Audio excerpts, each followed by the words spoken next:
Salut Emmanuel, bon écoute, je vais te faire cette petite vidéo pour t'expliquer un peu comment je procède pour régler une tête tripale.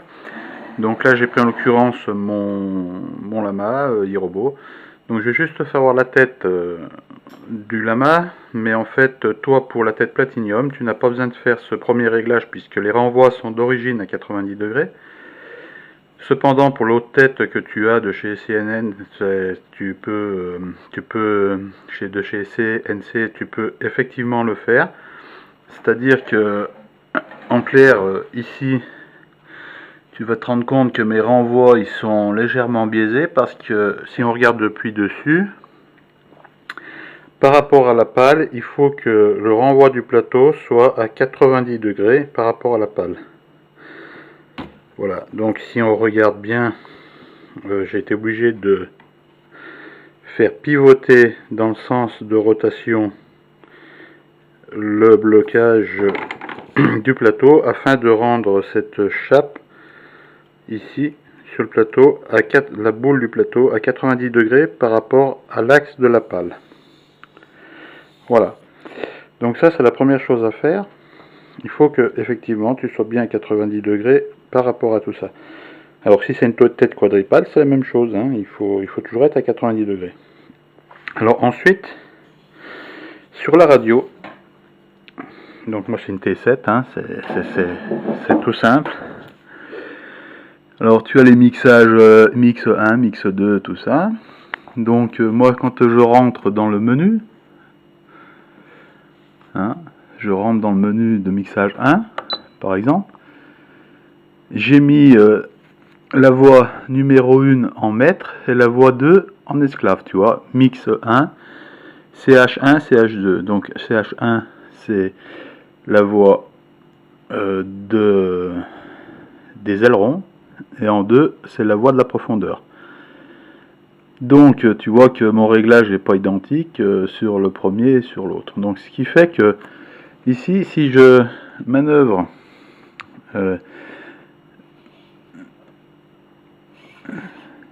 si je manœuvre mes ailerons, le pourcentage change en fonction de la voie, du côté où je vais manœuvrer.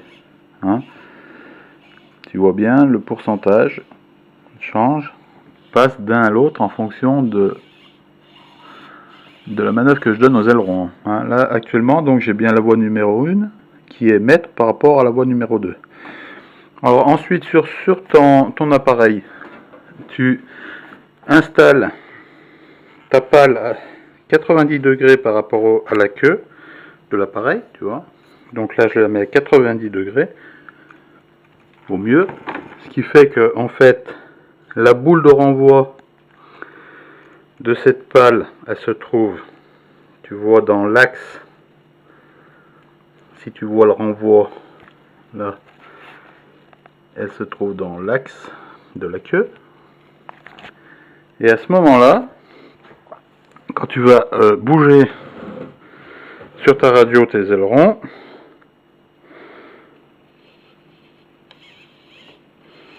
tu te rends compte que cette pale qui est perpendiculaire à la queue, à 90 degrés, n'a pas de changement d'incidence. Hein. Donc si tu prends,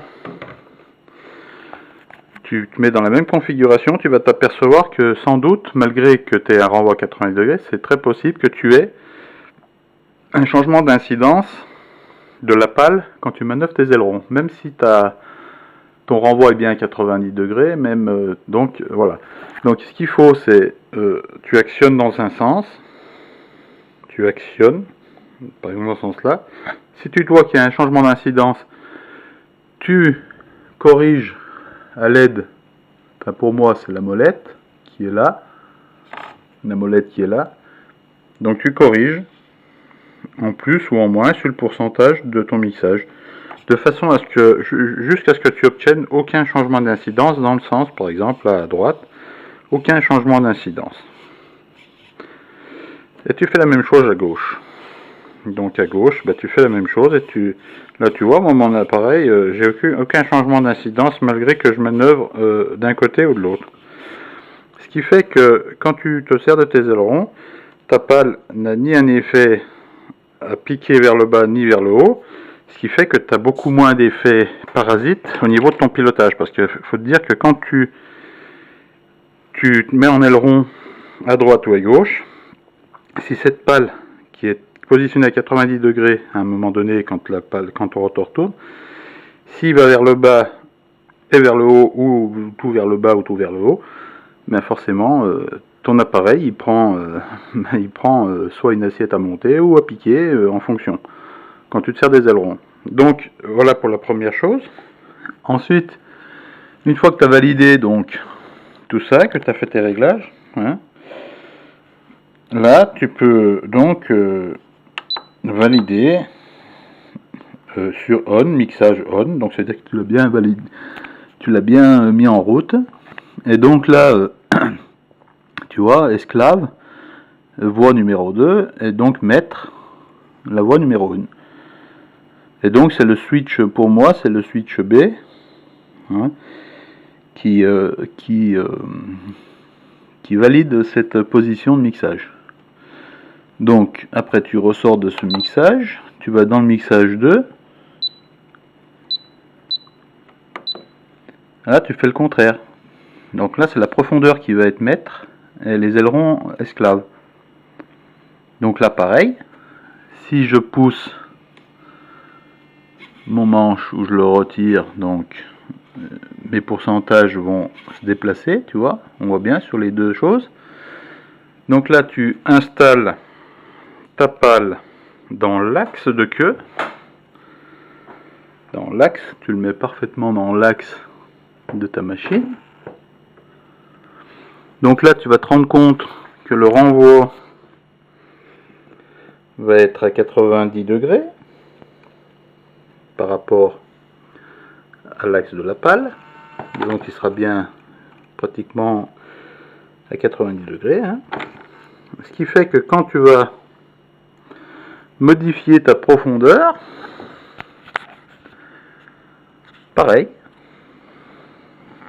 c'est pas évident à filmer, quand tu vas pousser ou tirer, il faut que ta pale n'ait aucun changement d'incidence qui est dans l'axe de queue. Parce que là, pareil, si tu as un changement d'incidence en positif ou en négatif, ben quand tu vas aller pour partir, enfin pour faire avancer ta machine, s'il y a un changement d'incidence soit vers le bas, soit vers le haut, eh bien ta machine doit avoir tendance à aller à droite ou à gauche. Tu vois? Donc ça c'est pareil, c'est pareil. Donc ce qu'il faut, c'est que il faut que tu modifies avec ta molette sur chaque voie de ce mixage, de façon à plus avoir de changement d'incidence. Voilà, je pense que, enfin, si tu n'as pas compris, enfin, fais des essais, tu verras, c'est pas très compliqué.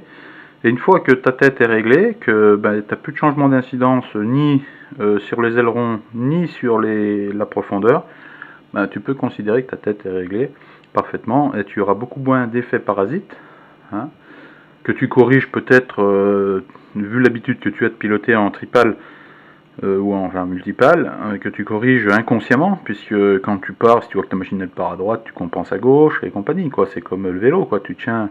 Mais n'empêche que quand tu as une machine qui se comporte, quand tu la fais avancer, qui va ni à droite ni à gauche, ou quand tu prends des virages qui a ni tendance à monter et à descendre, ben, tu as une machine qui est parfaitement réglée. Voilà. Donc, bah écoute, essaye de voir si tu arrives à t'en sortir avec ce truc-là. Bon, normalement, tu devrais y arriver, hein. Donc c'est bien dans les mixages 1 et 2.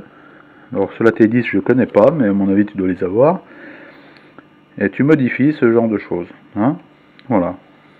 Donc moi, ben, en l'occurrence, tu vois, si par exemple j'ai un changement d'incidence, il faut que tu maintiennes par contre la commande dans le sens où tu veux corriger, pour pouvoir faire la correction correctement.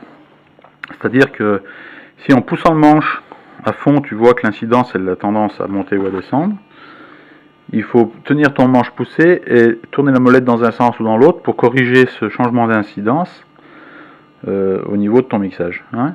Voilà. Et après tu relâches, tu refais des essais plus, et quand tu vois que ça bouge plus, ben c'est que t'es bon. Voilà, j'espère que ça te rendra service. Allez, salut!